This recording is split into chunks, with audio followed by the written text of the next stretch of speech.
Hi, I'm your host, Nate Shear. Welcome to the show. This is Mind Force, the podcast for love, life, and learning, where your mind matters.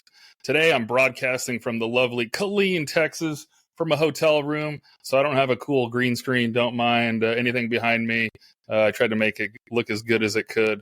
So that's that. Today, we have Shannon Sutton in the house. Worked on a project with him, working on some culture for the unit.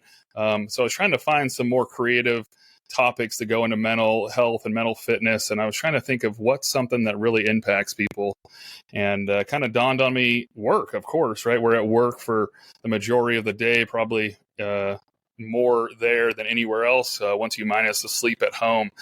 So work is a big influence on your life, so we should have some conversations about it, and some tips and tricks to try to make things better. So welcome to the show, Shannon.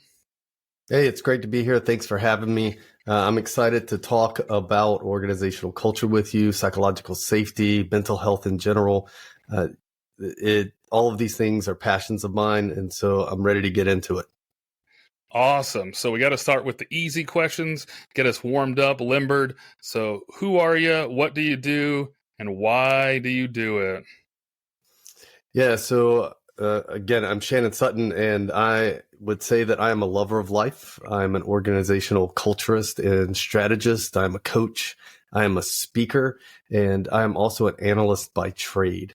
I'm also the co-founder of Project Nomad, which is a group of volunteer airmen who have set out to cultivate organizational cultures across the Air Force and the Space Force through systems thinking, design thinking, so people can thrive.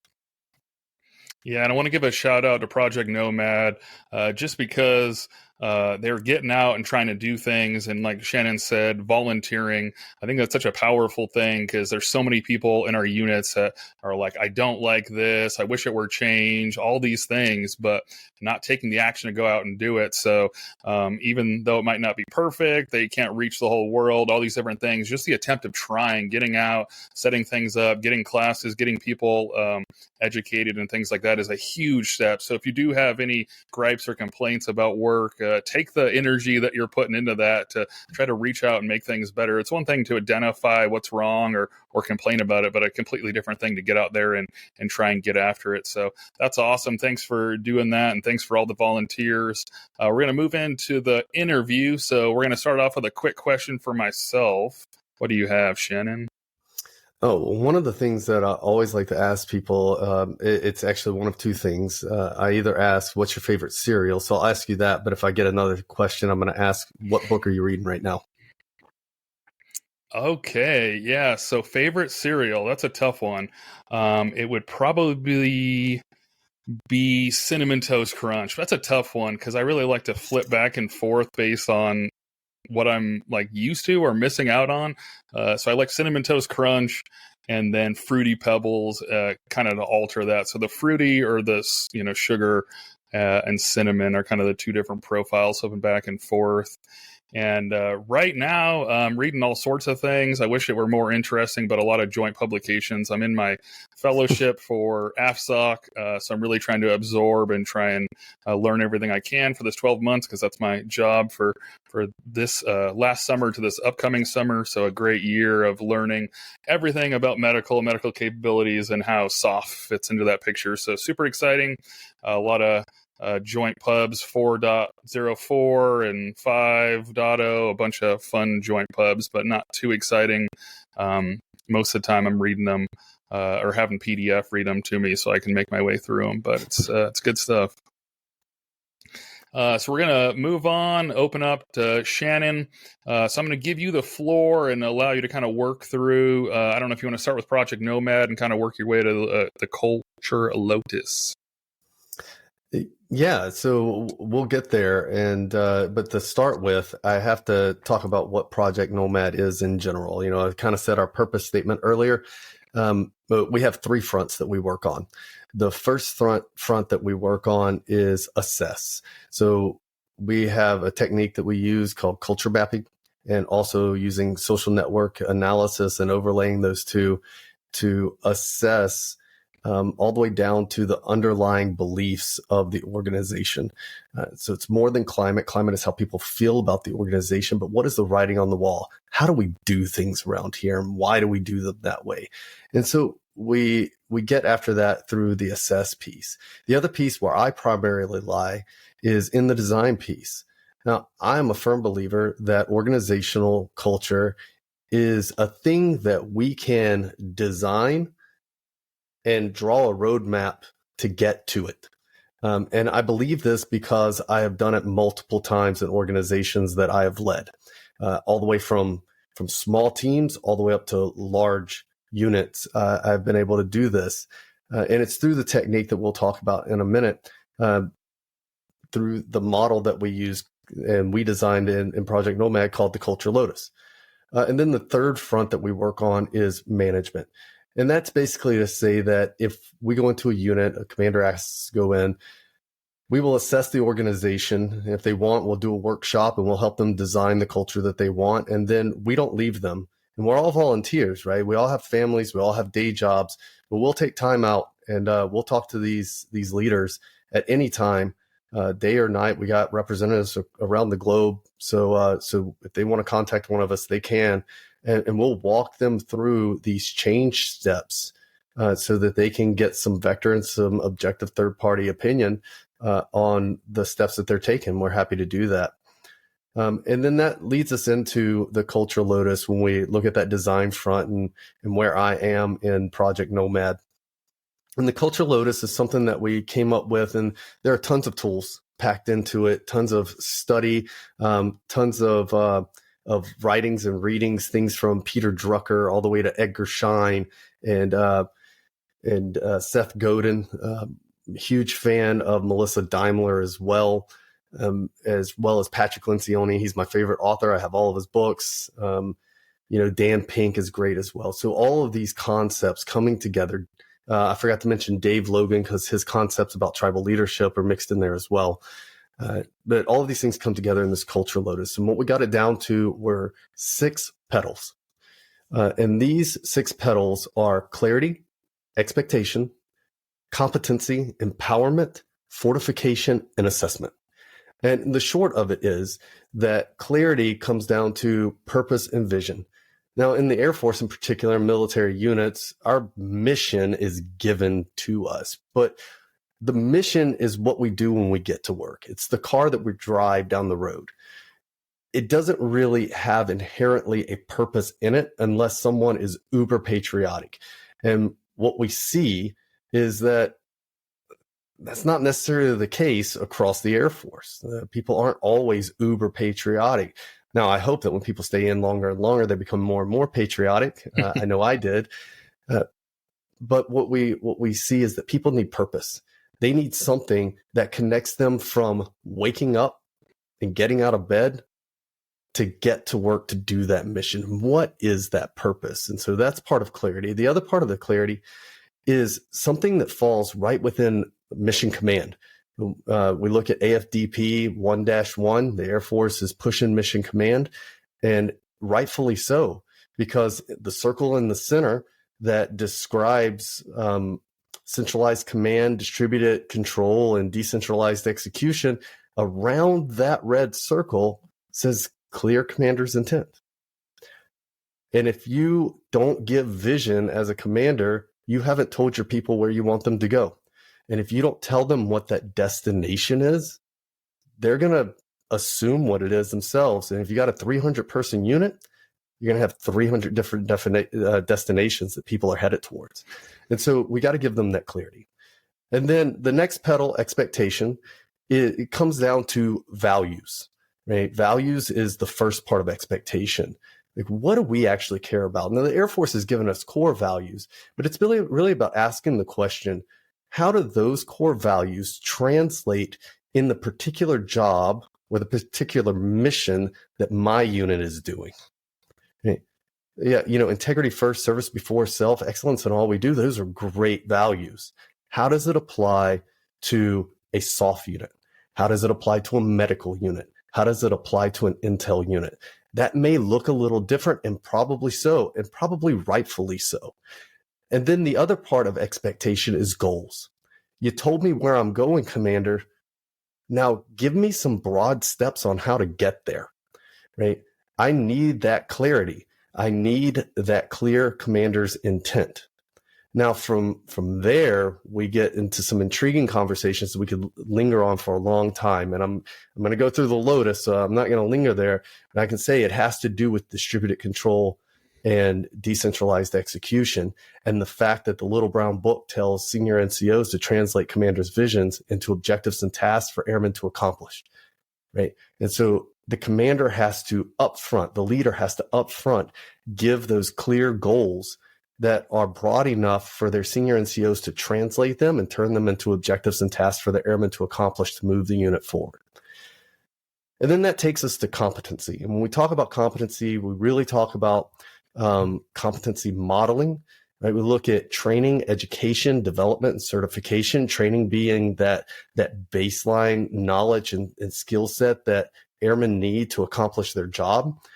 So it's like I said, the bare minimum, right? And then there's education, knowledge that goes on top of that training to make them smarter about their job. And then development. When we talk about development, this excites me, right? And you can probably hear it in my voice. I say development and I get a little bit excited because development is where we start talking about the Air Force's foundational competencies and the airman leadership qualities.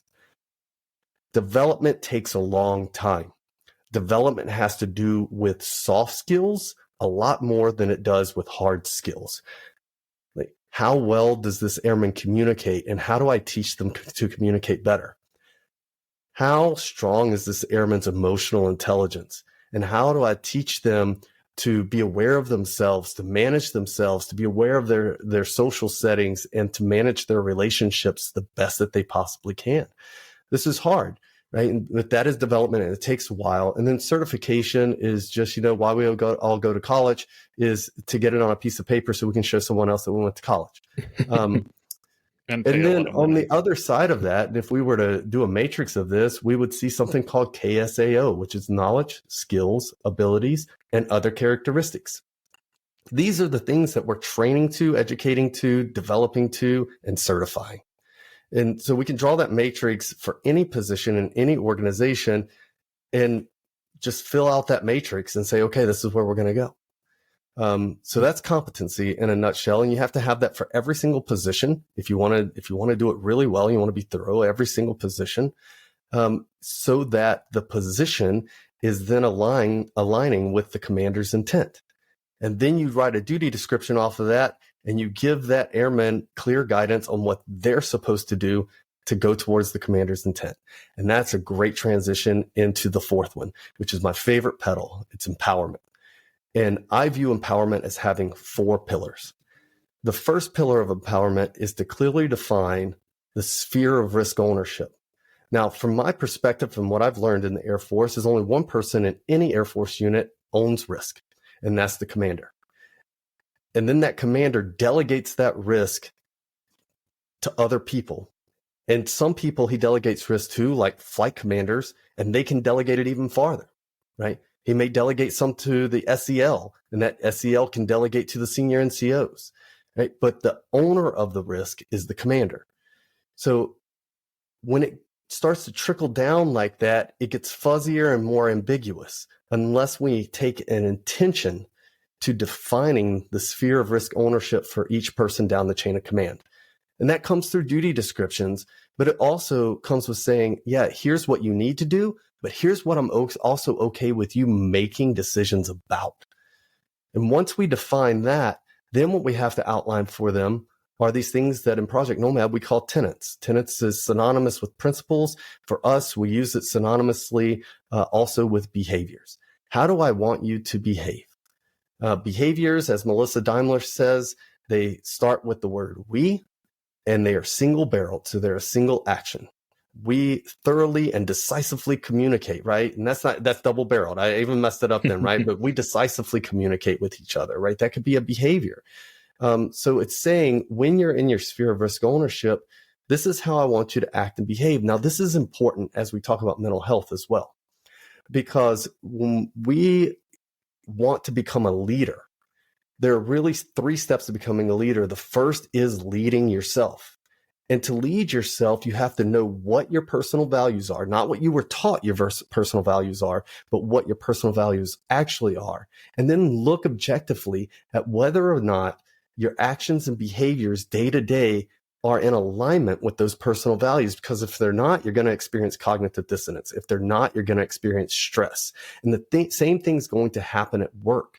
That if we don't tell our airmen, this is how I want you to behave specifically in our unit, then there's going to be some dissonance that occurs.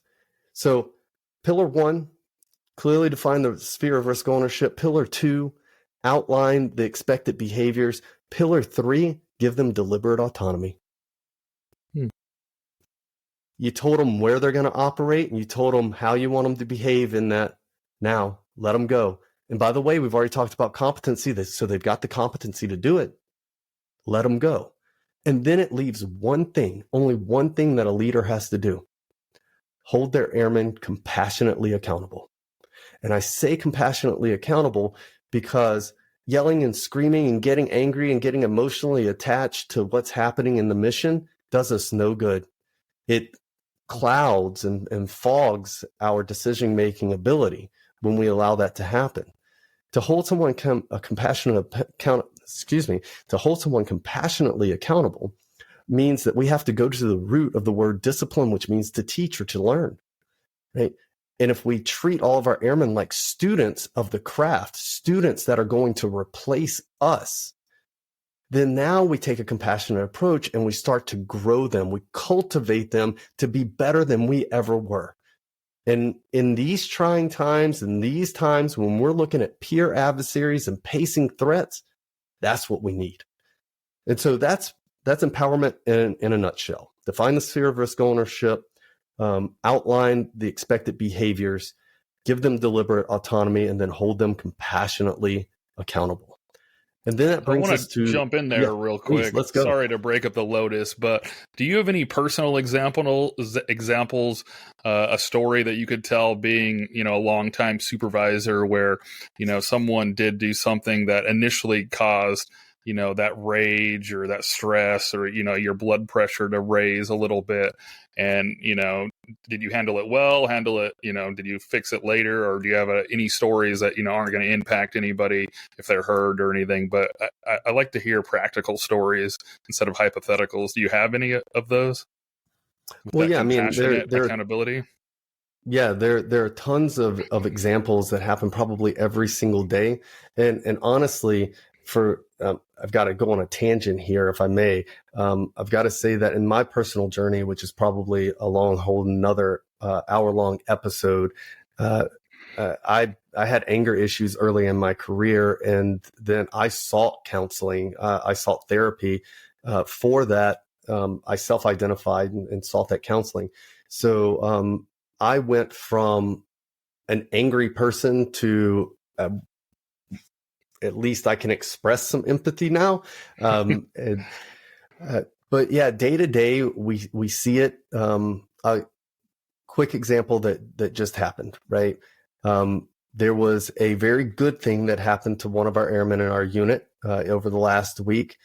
And it was something that the triad should have been engaged in, right? They should have known about it. They should have approached it and told that airman congratulations and made a big deal out of it to celebrate that time with that airman. But the flight chief dropped the ball. The flight chief did not let us know about it. And so there's a visceral reaction to that, right? Like, oh, I missed that opportunity, or, oh, I wanted to be there for that airman. But instead, you take that opportunity to pull the flight chief aside and say, hey, what was going on? And, how could we do it better in the future?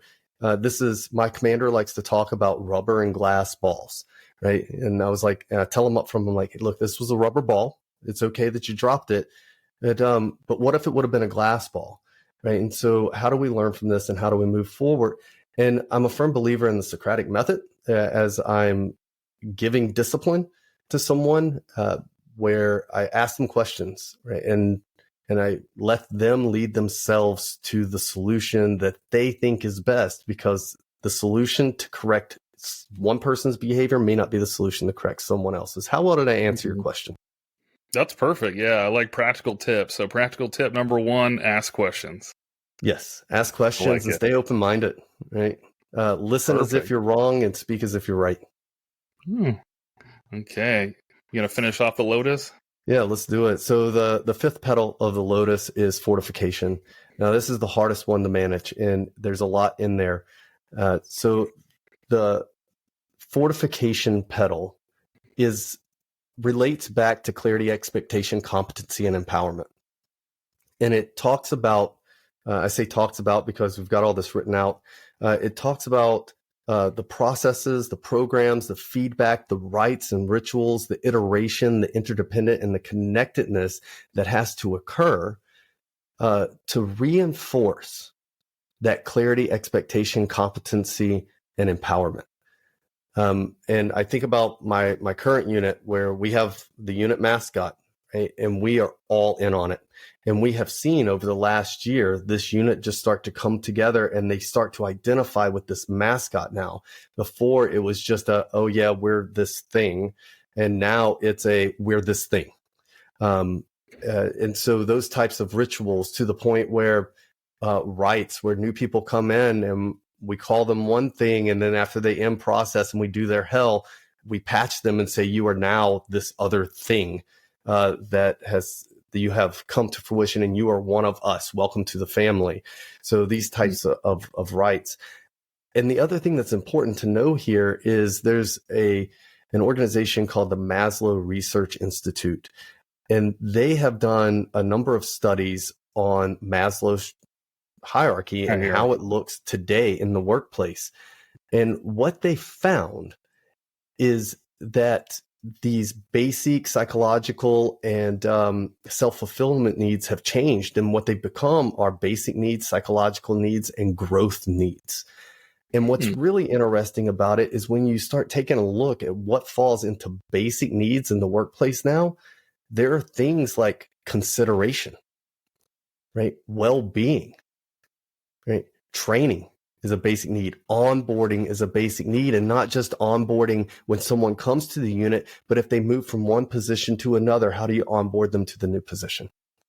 Like these become basic needs. And we hear these complaints too, and we don't connect these dots very well, that when you've got a young staff sergeant who gets put into an NCOIC position in another flight and they're not told what to do, they're like, you're a staff sergeant, do staff sergeant stuff.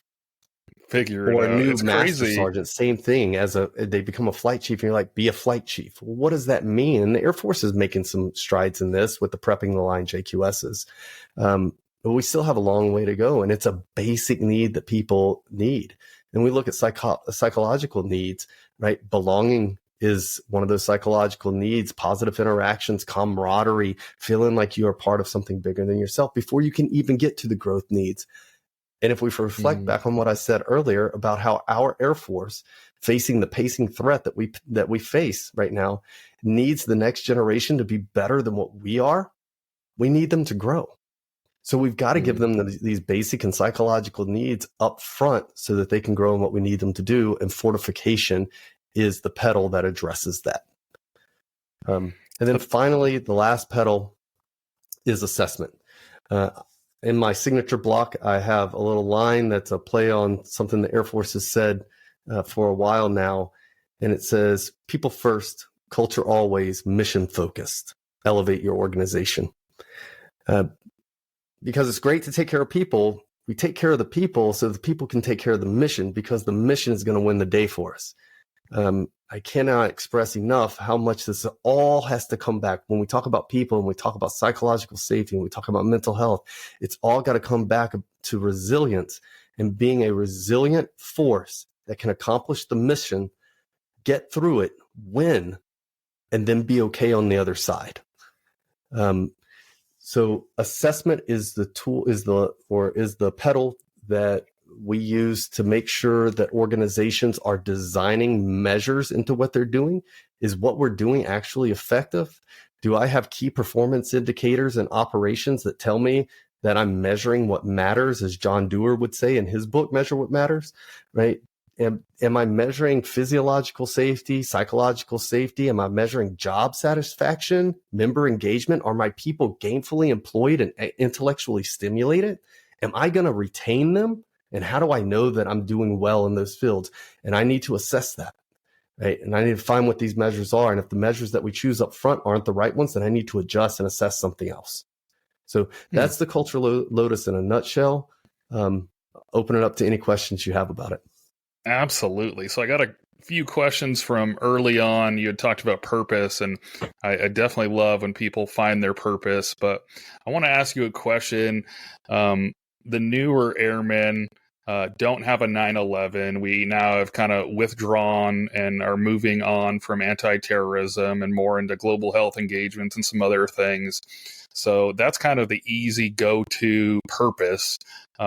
What do you see challenges being going forward without having an event, a pinnacle event that drives people into that, like you had mentioned, like extreme patriotism? I think it's got to come down to where the organization fits within the strategy, within the national defense strategy and within the Air Force.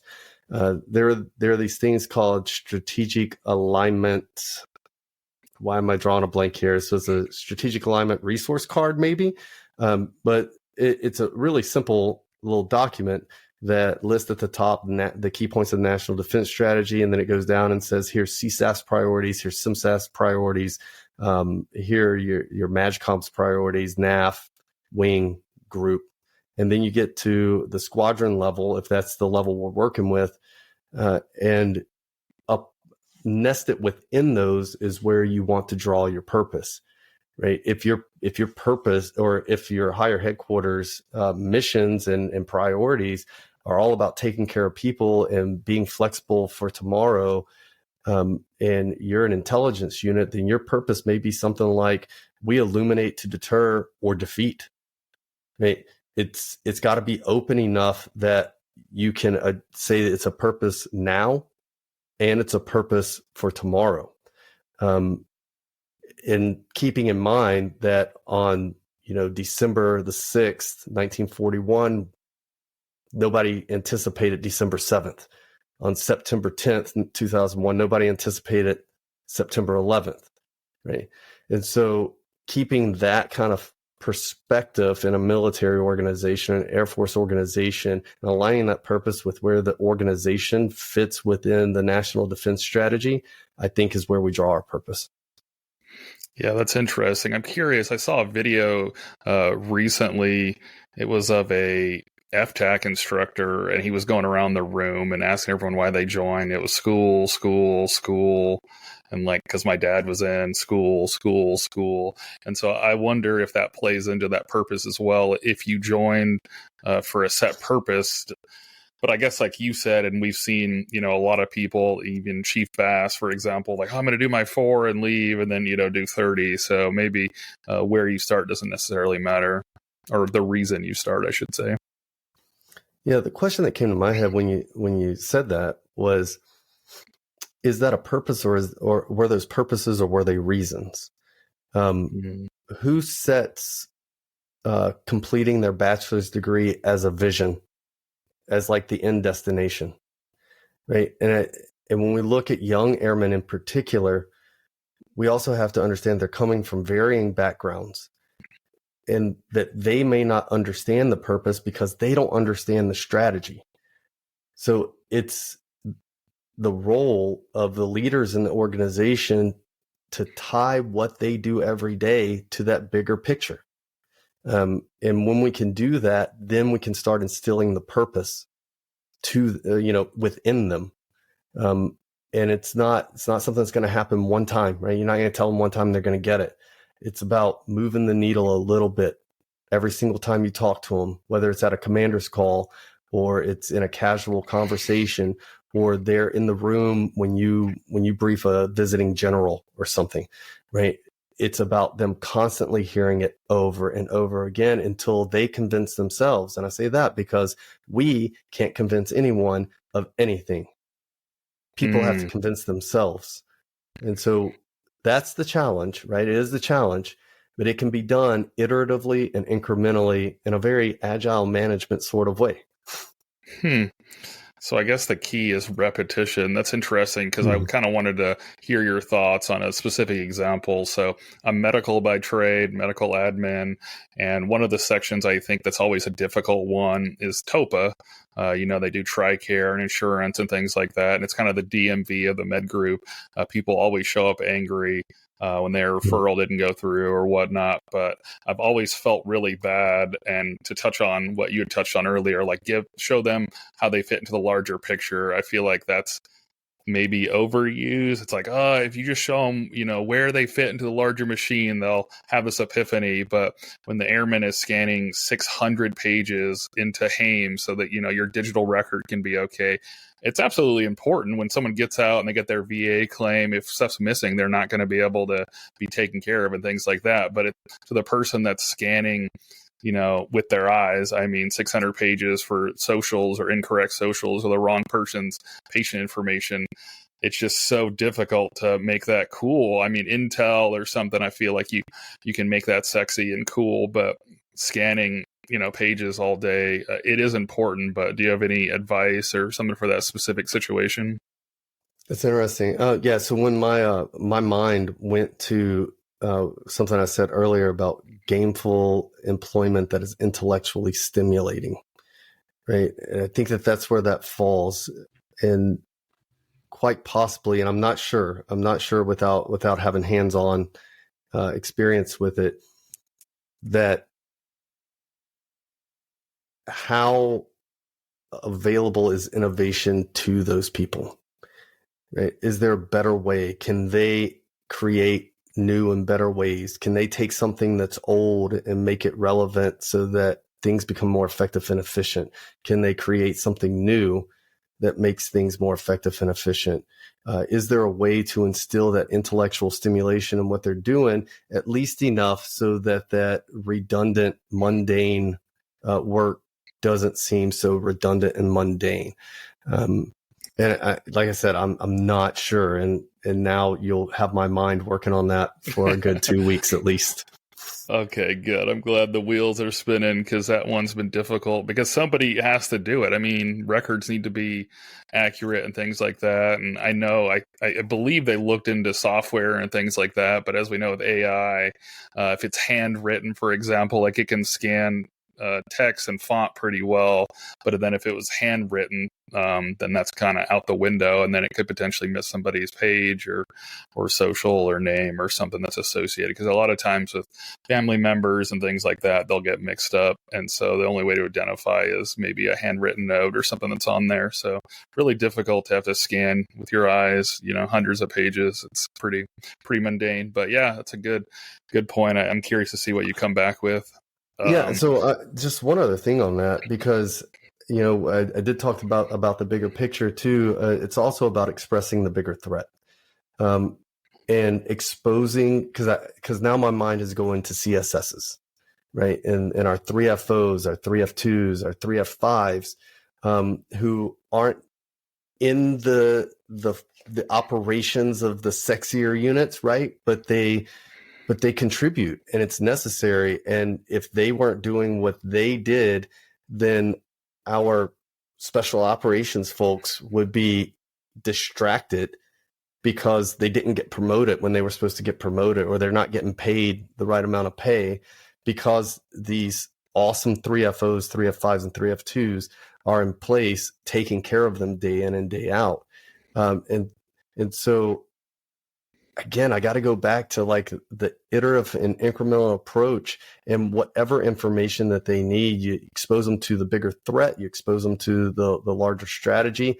If they're on an air base, you expose them to the missions of the air base, get them time to actually walk through the units that they're supporting so they can see that there are people living in the housing, in family housing, sitting in the cockpits of those jets, and that they're real people and they're real souls that we're trying to protect.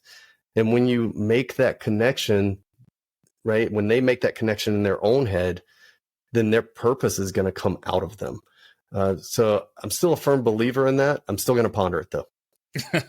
I got a quick story because I love stories, and I don't know if I'll get a chance to share this one later on. But I remember I was air traffic. I moved over to contracting, and I was super excited to get into contracting. Had a higher ASVAB score. I was looking forward to the challenges and getting to think and things like that. So excited to move over, but over time, whatever's going on kind of wears on you, right? So good or bad, right? So like you said, if it keeps going. And so the common thing in contracting is like, I just fly a mouse. All I do is fill out paperwork. And so, some people will get kind of down about it because I just sit in a cubicle, just fill in the blank there with whatever negative aspect it is. And so even though I was excited when I first came over, year and a half in, I was like, oh, maybe it is just paperwork. But luckily, I had an awesome commander, Peter O'Neill.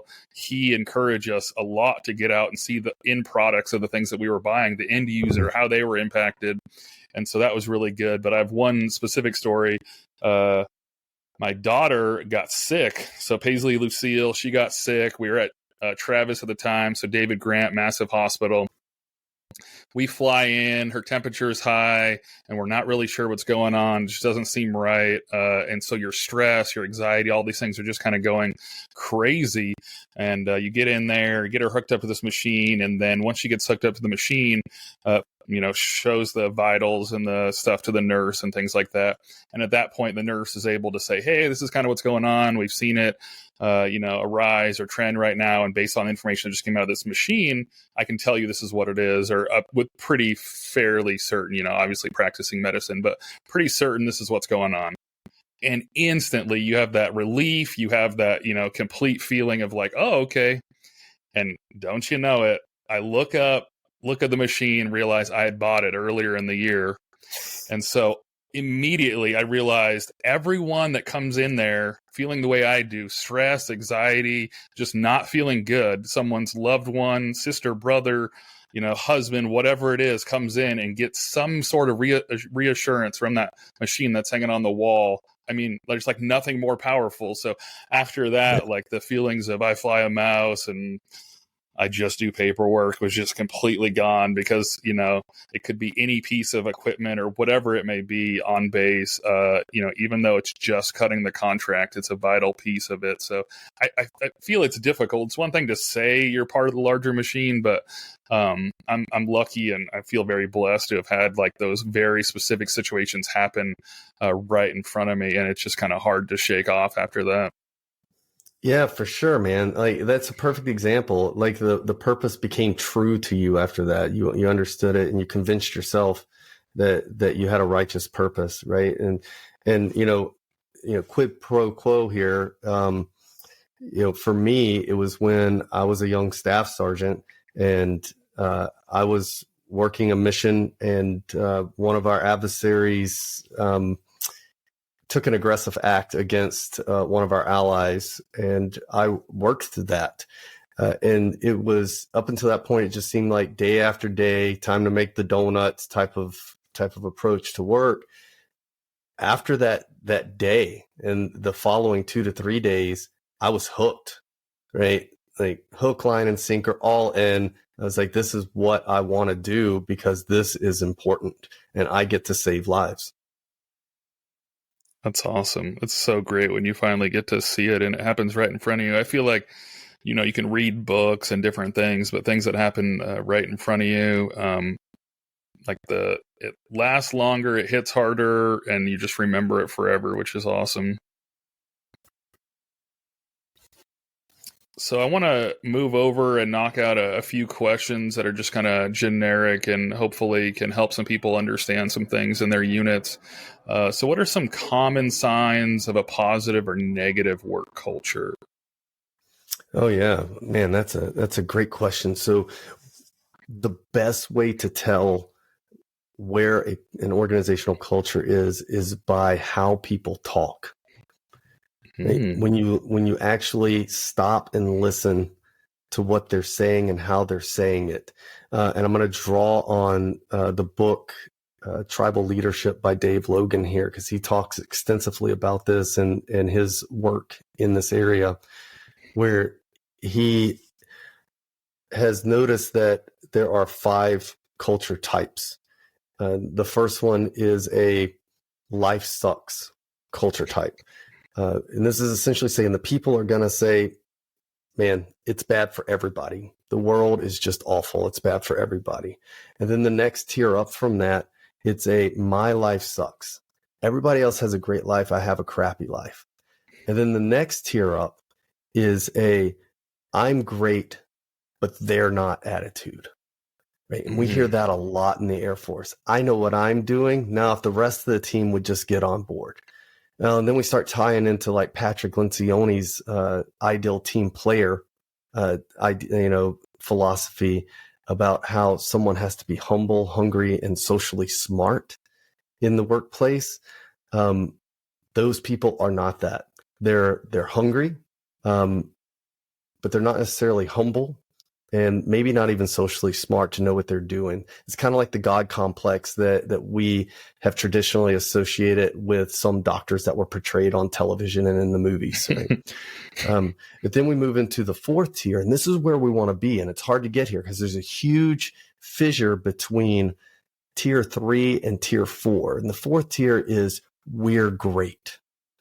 And that mentality is what we're going for, right? I talked earlier about, I don't think my unit is there quite yet, but we're slowly moving in the right direction, right? Moving the needle a little bit at a time where people are starting to identify as that thing that is our mascot.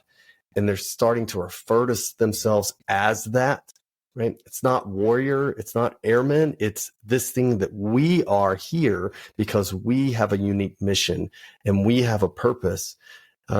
And so it's we.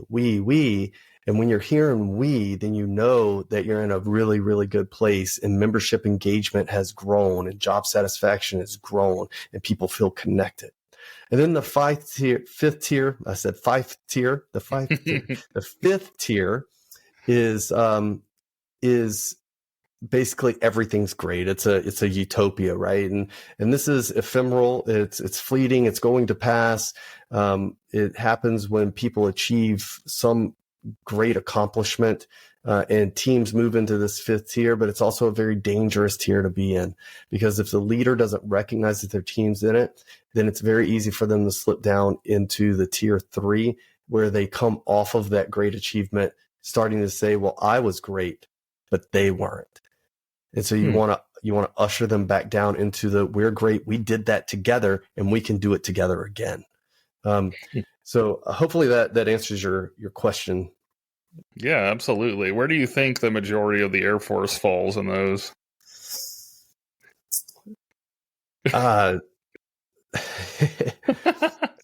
Edit this. So I am not the Lorax and I cannot speak for the trees.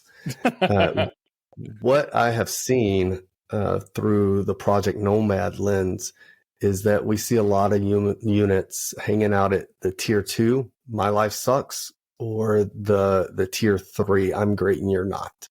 They will have pockets of we're great, or even if they're a tier 3 and they've got this I'm great and you're not, and they're being productive because you can be productive. There's some connectedness there. There's pride in the unit there.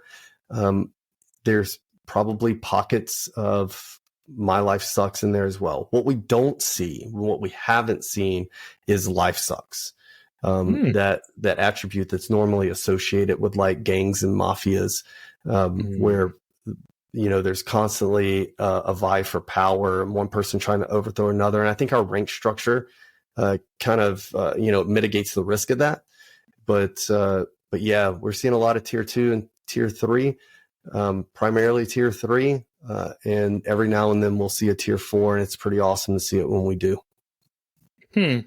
So not to go to a negative route, but just curious, you said kind of stepping on each other and things like that. So with the whole strat and, the conflicts that come with that, is there any strife in the units? I don't have any evidence to even draw a correlation there. I suspect there may be. I also suspect the way we treat innovation ties into that, where we try to reward people for innovating instead of rewarding innovation itself, which is probably the right approach. Strats can, yeah, possibly. That's a possibility. The EFDP, maybe.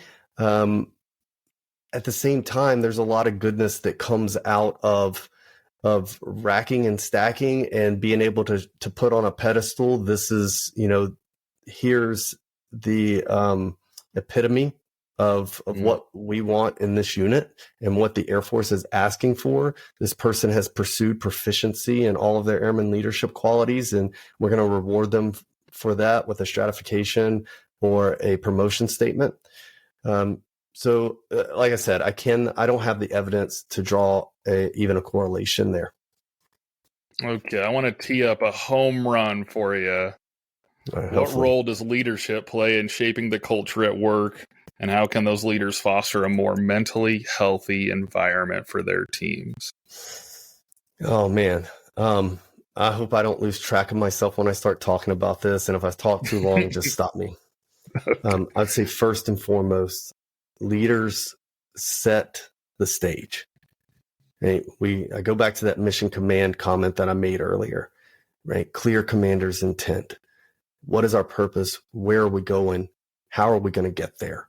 Those bare minimums, right? What do we value in this organization, and how are we supposed to behave? And then leaders have to exemplify that as well. They can't just write it down and leave it. They can't say it and then not do it. They have to be the example of what they're trying to tell their people to be. Because you can read a book all day long. You mentioned this earlier. Read a book all day long. It's all academics. But until you see it in action, you don't actually know it. And we're playing the game of changing people's mindsets and working towards them convincing themselves that what they're doing is righteous and true. They've got to have role models to see. And those leaders are role models, right? We look at the organizational membership levels that I learned a long time ago. I don't even know if the Air Force still teaches them, but it starts with member and then supervisor, manager, and leader. And a manager, we also used to get these philosophies, and the Air Force was always really good about giving us philosophies, but pretty bad about giving us practical examples or how to apply them. And so there's management, right? And management comes down to resources, right? Money, logistics, people, even facilities, equipment, reputations, relationships. You can manage all of those things. But leadership is the art, right? Leadership is setting the example. Leadership is the mentorship that is passive and the coaching that is active that has to go on. And leaders are developers. We talked about development earlier, right? Leaders are the ones who are in it for the long haul and get their people to trust them that they're in it for the long haul and that they're in service of the people, not the other way around. And leaders are the ones asking the hard questions like, how do I want to trust this person? How do I want this person to trust me? How do I want this person to trust that I trust them? Right. And we can go down that rabbit hole for a while. And that's when you get to a strong, solid leader in an organization. A leader that, as Brene Brown says, is vulnerable. Willing to show themselves as a human being and approach every instance with fresh eyes and this kind of blank slate, this neutral emotion of vulnerability, so that they can make the best decisions for each moment and to have that mindful approach to what they do. How did I answer your question? Great. You stole my reference. I was just about to ask you a question about Brene Brown. So I'm curious what your thoughts, tips, tricks are for balancing vulnerability. So we've heard lately, that's been more of a common thing. But at the same time, I've also seen people that are maybe identifying too much, maybe. And so like, this is uncomfortable. So one good example right now, DHA, right? Super painful. And so everyone likes to joke that it sucks and it's a terrible transition and whatnot. And so part of that's nice because I also don't want to hear from the commander that everything's like rosy and perfect. So some openness to be like, this is difficult, this is uncomfortable. But how do you balance like being open and not poisoning the well either? You want to be not rosy and everything's perfect, but I also don't want to hear that it's terrible all the time. So I guess you just got to find a middle ground there. Yeah. Again, I go back to how Brene Brown defines vulnerability, right? When she talks about it, she says it is an emotion that is neither positive or negative. It is neutral. And so we get this bias towards the word vulnerability from the time we're young, that it's weakness or that it's unsafe. But in actuality, it's to just lay out the truth, lay out the facts, and trust that your people are going to hear them for facts. And then opening up the floor to questions and answering those questions honestly. I am a person who believes in full transparency, right, with all of my people. If I can tell them, if it's not protected by some law and so I can't tell them, or if they don't have a need to know, so I can't tell them, I will tell them. Like I am open and honest, right? Now I've also learned over the years to shape my messaging in a way so I don't throw anybody under the bus, right? I present facts about the situation without addressing people. And just as a side note, like that's what I teach my kids too. Like I tell them ideas, ideologies, thoughts, philosophies, they're all open for critique. People are not, right? Like you don't critique people's disposition, or you can critique actions, but it does us no good to label a person. And so I think that is really, how we get after vulnerability as a thing, and we get after transparency as a thing in leadership. And I guess by thing, I mean approaches in leadership. And I don't think that we should be scared of it at all. I guess I remember her in one of her videos also talks about, I guess like you said, not negative or positive, because she also says like she doesn't mean coming into work and like crying and being overly like emotional and like pouring out your heart as the leader of the organization. That's not what she's saying, but being able to be truthful and be able to have those conversations. So I think, like you had said, probably the core of the whole thing is actually understanding the word vulnerability at its core instead of the negative connotations that we have with it. I got another question. I want to squeeze in a couple more here. Since the podcast focuses on mental fitness, I want to ask a question about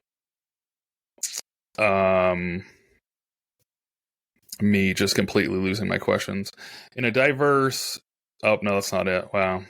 How can organizations break down stigma surrounding mental health issues and promote open conversations? We talked about feeling safe and feeling trusted, but how do you actually get after that? Yeah, what I've seen a lot more leaders doing in the Air Force, and what I really appreciate, and I would like to think that I'm one of them, is being open about their own challenges, right? Go back again to role modeling. I talk to my people about the darkness that I faced when I went through a traumatic event, and how it never has completely gone away. And I know it's there. I just know how to manage it, right? I have the coping skills. I sought therapy, and I got the help to teach me how to manage that. And I believe when they see their leaders as human beings, and their leaders role modeling those behaviors and that approach to mental fitness, then they're more likely to do that as well. How will I answer that question? Perfect. Yeah. I saw someone had said their commander, or maybe someone they knew, would post their calendar on the door, and they put their appointment at for therapy or the counselor or whatnot. And so at the end of the day on Wednesday or whatever, leaving at 3:00, getting that knocked out. And so that's something that's interesting. That's being open. I still don't know if that's like sharing too much. It's almost like HIPAA or something, but I mean, having the conversation and getting that information out is good, and walking the talk, I think, is probably the most important part. I got one last question for you. If I could, please, if I could address of that course. real quick. So I think that's brilliant, right? I give a lot of people access to my calendar, and I put my kids' baseball games on at their music lessons. I was taught when I was younger in my career by some very good leaders that where you put your time and where you put your money is what you care about most. And so I think showing that is absolutely brilliant on that leader's part. And you mentioned HIPAA, but we don't have to talk about what it is. And as a matter of fact, I would say we shouldn't talk about why that leader is going to therapy, because that's the stigma itself. Is what are people going to assume if they see that I'm going to therapy? But if my leader is going and that leader doesn't feel it necessary to tell people why, then I don't feel it necessary to tell people why either. And that's the kind of role modeling I think is going to break down that stigma.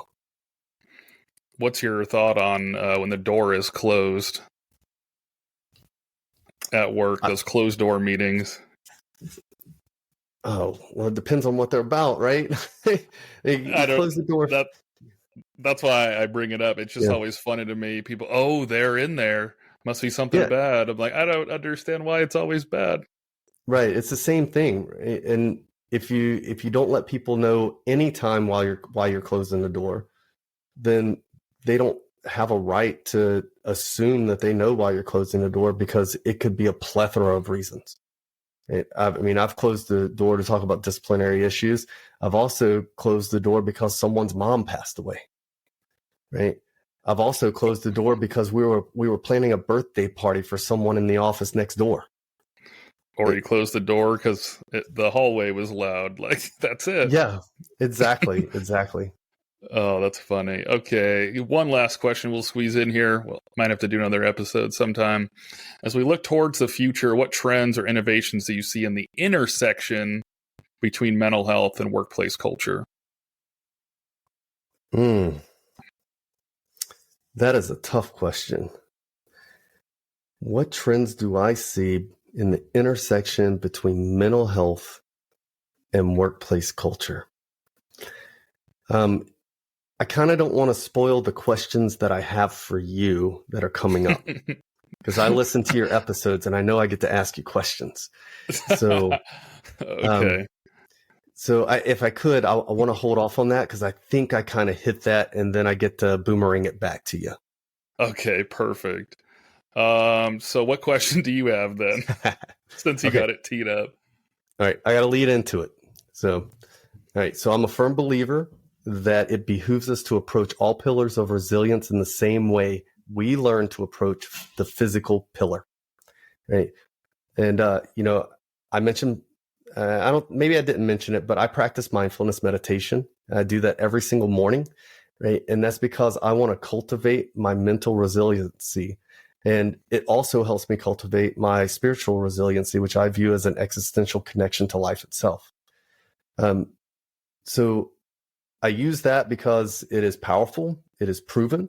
So my question to you is, what do you think is the best approach for Air Force organizations to take to inform airmen about the benefits of mindfulness practice? And moreover, how would you approach establishing a mindfulness ethos within an Air Force organization?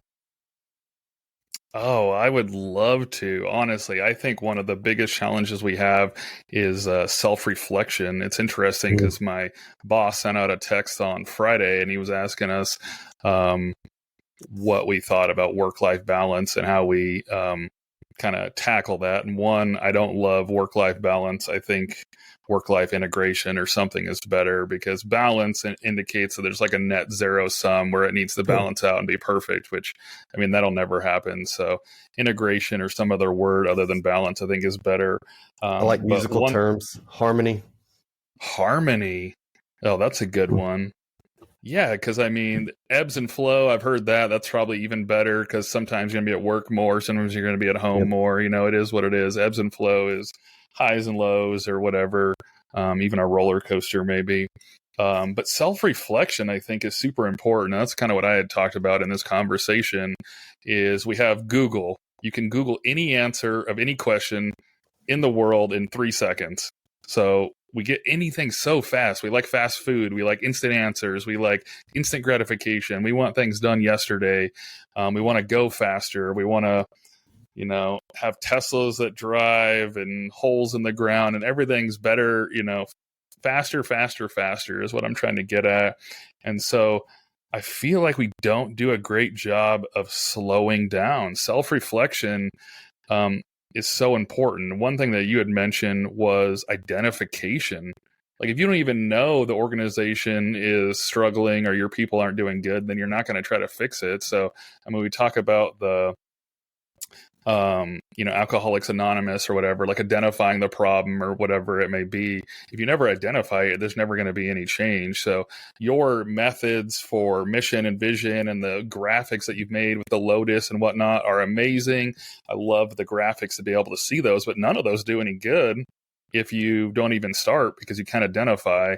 So self-reflection, if there was a way for us to slow down instead of go faster, I know some people will throw out like slow is fast and some of those generic things, but I've never seen in practice a commander ever, sit anybody down. At my last base, I tried to work with a psychologist, and I kind of joked, but it was a little bit of serious on, taking over the conference room in the third floor and, just sitting and maybe doing breathing exercises or something.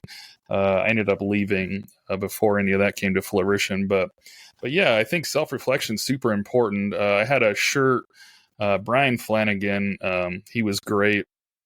Or is great, but one thing he did was he blocked time on his schedule. And so one thing that you had said earlier, I love General Tykert. He's retired now, but he used to always say that, and I think it's a quote from someone before. But if you want to see what's important to someone, you check their checkbook and their calendar, which I don't know if anyone even has checkbooks anymore, but you see the money and the time, right?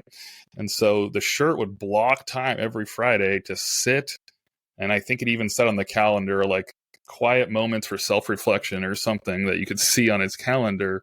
But it was to see how the week went. What went well? What didn't go well? What came up? Why did I not accomplish the things I should have? And how can I change things so that I can get those knocked out next week? Not just like every week, I didn't get enough time. You're not going to get any more time. So like that value or variable is not going to change. So being able to identify and figure out what went wrong, does he need to elevate it? Does he need to give it to the commander? Does he need to delegate more or whatever it may be? But self-reflection is super important. I just don't know how you do it on a large scale. I don't know if that's trying to like push out an app or, some way to connect people on their phones, because that seems to be, the technology connection as we move forward. But what are your thoughts? How could you get that out? That's why I asked you, because it's a nut I haven't cracked yet. I wish I knew. I think there are a number of things that stand in our way. Some of it is time. It would take a lot of time to teach people mindfulness practice or how to practice their mindfulness. Some of it is people's personal beliefs, right? And they have an aversion to the idea of mindfulness practice. So I'm not really sure where to go, but hopefully we can figure it out, right? Continue to think about it. So yeah, I'll keep thinking about it. That'll be what awesome. I will say is something that you said earlier really made me think about a guy named Dr. Jason Womack. He goes by JW, and he did work for the Air Force. Now he works for the Space Force. A great dude, just a motivational speaker, and specializes in resiliency and connectedness. And he talks all about these things. And I think there may be some answers in some of the things that he's looking into. So I'm excited to see, where his work with airmen and guardians goes. Yeah, that'll be awesome. I follow him on LinkedIn. He's got some great stuff. Mm-hmm. I think the start of this, it would take a really long time, but kind of the point of why I started the podcast is kind of at the root of this is we take care of the physical body so well, which you talked on other episodes. You go to the clinic and, they'll give you medicine and a plan to fix yourself or physical therapy, or it's this whole, printed out thing on what you're supposed to do when you leave. But we're still stuck in stigma, not even being able to go and get counseling or do things. So we'd have to at least get to the point where taking care of your mental fitness and taking care of your mind is as equal or normal. Don't want to say normal, but on equal playing ground as taking care of your physical body. That's where it would start, I think.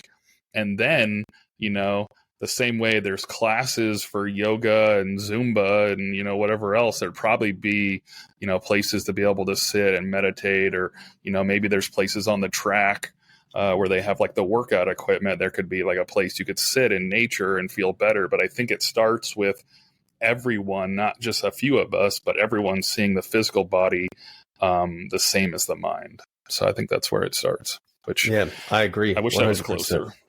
Yeah, so, all right, I got one more question for you if we got time.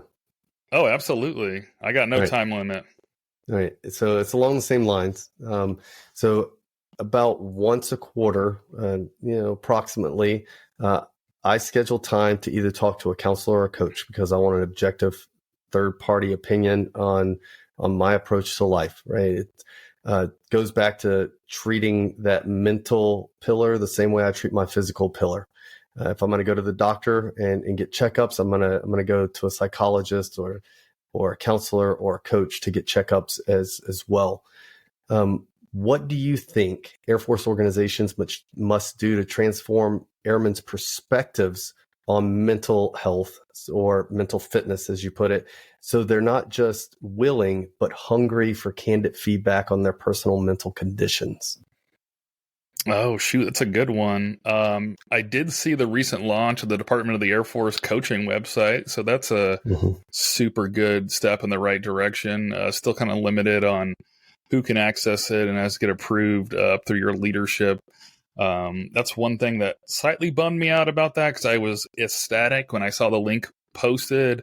But upon clicking on it, having to go through an approval, I think leads us to, I'm sure it's a money and, number of slots and licenses and things like that. But I'm kind of dancing around the question. But I think the core of that is equal access. I mean, access to everyone. If we do like these cool coaching things, but only, the people that we determine or we think are bright, or we think, because anyone can have a breakthrough or things like that. So I think that's what it would have to get to. I just don't know how we get there based on, financials and things like that. Because I think a lot of people do want to grow and things like that. I just don't think we have the access, and I don't know how we could do that. I know we've done, True North and some of the internal agencies and things like that. So maybe that's the push for that. I know in SOF we have the POTIF initiative. So that's trying to take care of, the hard to create and train SOF members and their families with dietitian, strength and conditioning, and similar things like True North, so that internal support. So I wonder if those programs could be more robust. But I feel like a lot of times when the NDAA or, Congress, if they do manage to pass the budget, it's just usually cut. So it's hard for me to say like, oh, we could probably get a bunch more money and, make this program way more robust. I'd like to think that, but I don't know if that actually happened, but that might be the way to do it. I think where we sit right now with the stigma with mental health and things like that, we're kind of stuck. But I wonder if they were in your unit and you saw them more often, and they went to your events kind of the same way True North does. You start to build rapport because you see them, that familiarity, and then maybe you're able to bridge that gap and start working on your your mental fitness and being able to grow. But I think that almost, like, I hate to ditto myself because that's obnoxious, but I think that kind of goes back to the last question. I think it does need to get to a point where the mind is seen as the same as the body. Because we'll go to the gym and make creative workouts and do handstands with barbells on our feet, or all these crazy things, and go and tell your friend you came up with a new workout. But I never hear anybody like, oh, I sat in the park and I came up with a new breathing exercise. You should really try it. And maybe I'm not close enough to the people that do. But it doesn't seem like it's to that level where you talk about what reps on what machine and, the same way you do with the physical body. I think if we could get physical and mind which is so bizarre. Your brain is in your head. It's part of your body. It should be one and the same. But yeah, I think that's probably where we need to start seeing them equal. Yeah. Kind of a Beautiful. cop out. No, you answered that question great. Thank you. Oh, awesome. Well, yeah, thanks for coming out. I want to give you a final message or takeaway to listeners. Just one thing, they hear this last line and walk away. What do you want them to take? What I would say is always start with yourself, right? Start with yourself, figure out what your values are. Again, not what you were taught your values are, but what your values actually are. Take a good hard look at your behaviors and your actions every day and make sure those two things align. And from there, you can take a look at your organization's values and align your values to your organization's values so that your actions and behaviors align to those as well. And then you can step into the realm of followership after that. And followership being not a blind sheep following, but coming in with your true self because you have aligned your values and your actions and behaviors. And so, following as yourself, being honest and loyal through honesty. And then from there and knowing how to follow well and accept someone else's vision as your own, then step into leadership at that time, right? With asking yourself the hard question of how do I feel about leading other people? And if your answer to that is I feel really good about it, then take on those leadership roles and continue to grow yourself. Awesome. So I want to try to summarize a few main points. It's going to be tough because we talked about a lot of greatness, but really being able to have, trust in your team. And like Shannon said, it really starts with yourself. So making sure that you feel safe, you feel like you can trust yourself, and then you can really start to trust the other people and make sure you're building that organization where people can, speak out about things they don't like and come up with innovation. There's not going to be much innovation without that trust and the feeling of safety at work. So that's super important. I want to encourage all the listeners to share their thoughts. Let me know what was good, bad, and indifferent. We got the social media stuff on Facebook. Also have the email listed there, trying to expand out to YouTube a little bit. But these are pretty much all the closing remarks. Thank you, Shannon, very much for coming out. Thanks for having me. I appreciate it. If Shannon will let me, I might be able to post a couple of the pictures or whatnot. I don't want to give away too much of the proprietary information, but since you did hear about it here, we might be able to post up some graphics. That was my favorite part of the experiment and working through that, is being able to really visualize it. I'd heard mission and vision. I was at 6 or 7 years in the Air Force at that point. And I was like, I've heard the terms a lot of times, but being able to see the visual car drive down the road is a great example. But yeah, thanks for coming out, and I love you all. Have a great day.